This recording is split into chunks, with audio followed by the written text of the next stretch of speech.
Transactional analysis atau analisis transaksional. Eric Berne, 1910 to 1970, developed transactional analysis in the 1950s. He was a psychiatrist and a trained psychoanalyst in the Freudian tradition.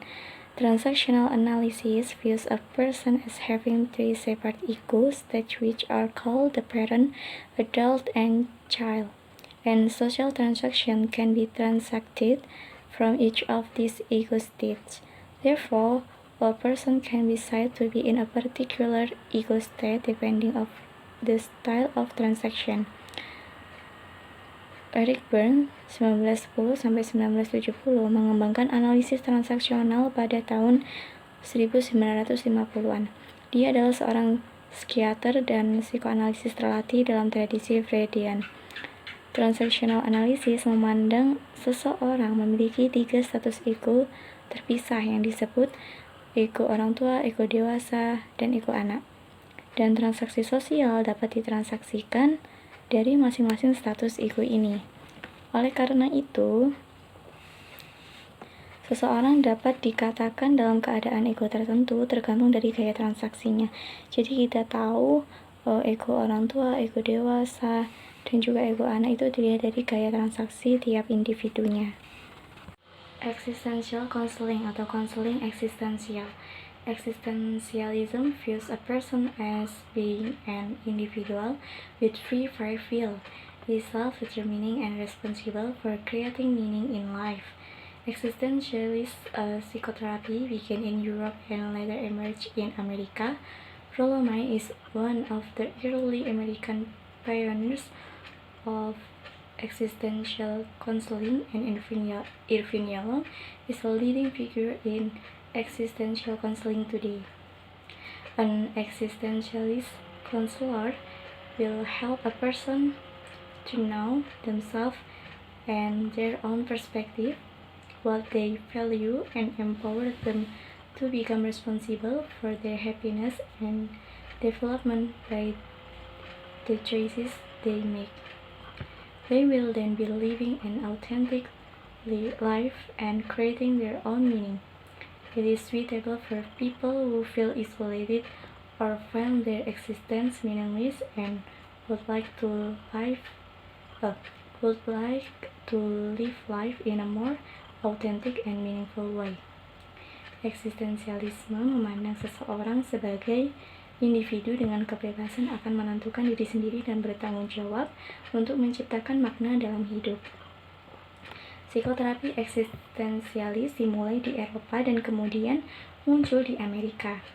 Rollo May adalah salah satu pelopor existential counseling Amerika awal dan Irvin Yalom adalah tokoh terkemuka existential counseling hari ini.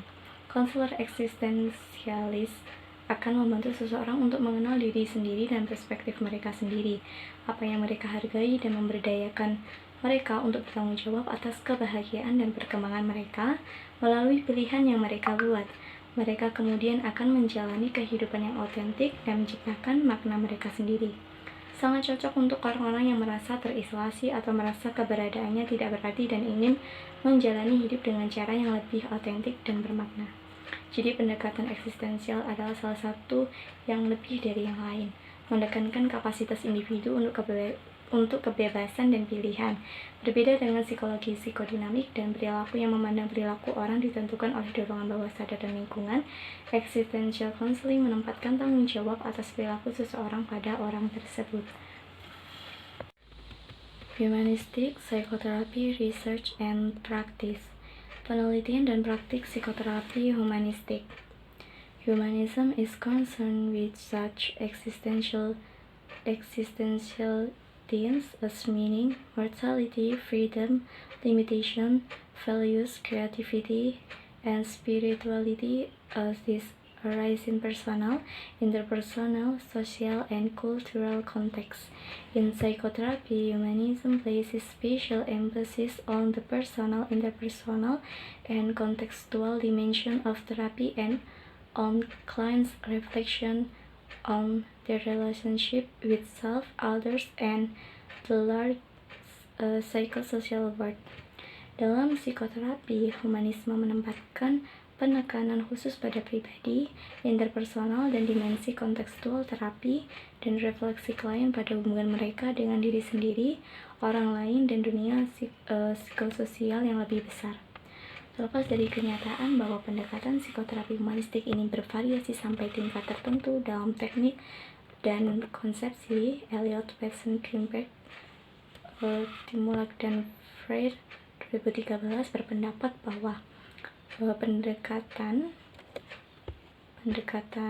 humanistik psikoterapi kontemporer memiliki seperangkat asumsi teoritis dan prinsip-prinsip praktik. Mereka termasuk pengesahan sentralitas terapi yang benar-benar empatik dan berharga, hubungan sebagai landasan teoritis yang paling penting dari terapi humanistik. Dengan demikian, pengalaman subjek setiap klien adalah sangat penting, dan dalam upaya untuk memahami pengalaman itu, terapi humanistik mencoba untuk masuk secara empatik ke dalam dunia klien dengan cara yang memberikan klien pengalaman interpersonal baru yang memvalidasi secara emosional. Kemudian fokus pada peningkatan pengalaman klien dalam terapi, yang didefinisikan sebagai proses holistik dari kesadaran yang segera dan berkelanjutan yang mencakup persepsi, penginderaan, perasaan, pemikiran, dan keinginan. Dengan demikian, intervensi dan tanggapan terapis yang memperdalam atau merangsang pengalaman emosional klien tertanam dalam konteks hubungan fasilitatif empatik. Klien dipandang sebagai agen yang menciptakan makna simbolisasi yang pengalaman subjektifnya merupakan aspek penting dari kemanusiaan mereka. Kemudian penekanan pada beroperasinya kecenderungan integratif, formatif, berorientasi pada kelangsungan hidup, pertumbuhan, agensi pribadi, dan penciptaan makna. Hal ini dipandang sebagai panduan penting untuk pengalaman adaptif sadar dan berpotensi tersedia untuk kesadaran ketika klien mengalihkan perhatian secara internal dalam konteks hubungan terapeutik yang mendukung. Kemudian secara konsisten berpusat pada orang ketika melibatkan klien. Ini melibatkan terapis asli, perhatian, dan rasa hormat untuk setiap klien yang dilihat secara holistik sebagai individu yang unik, yang memiliki susunan emosi, perilaku, cerita, dan kapasitas yang kompleks yang kadang-kadang dapat dilihat sebagai perwakilan dari kategori diagnosis klinis tertentu, tetapi tidak pernah direduksi menjadi satu. Humanistic Therapy Function atau fungsi dari terapi humanistik. Humanistic therapy has been used to treat a range of different mental health conditions. Some of these include 1. Anxiety, 2. Depression, 3. Low self-esteem, 4. Panic disorder, 5. Personality disorder, 6. Post-traumatic stress disorder, 7. Psychosis, 8. Relationship problems, 9. Trauma. Terapi humanistik telah digunakan untuk mengobati berbagai kondisi kesehatan mental yang berbeda. Beberapa di antaranya adalah yang pertama, gangguan kecemasan, kemudian yang kedua, yakni depresi, kemudian yang ketiga, kepercayaan diri yang rendah, kemudian yang keempat, gangguan panik, yang kelima, gangguan kepribadian, yang keenam, gangguan mental yang terjadi akibat dari peristiwa yang traumatis atau PTSD. Kemudian yang ke-7 yakni psikosis, yang ke-8 masalah hubungan, dan yang ke-9 adalah trauma.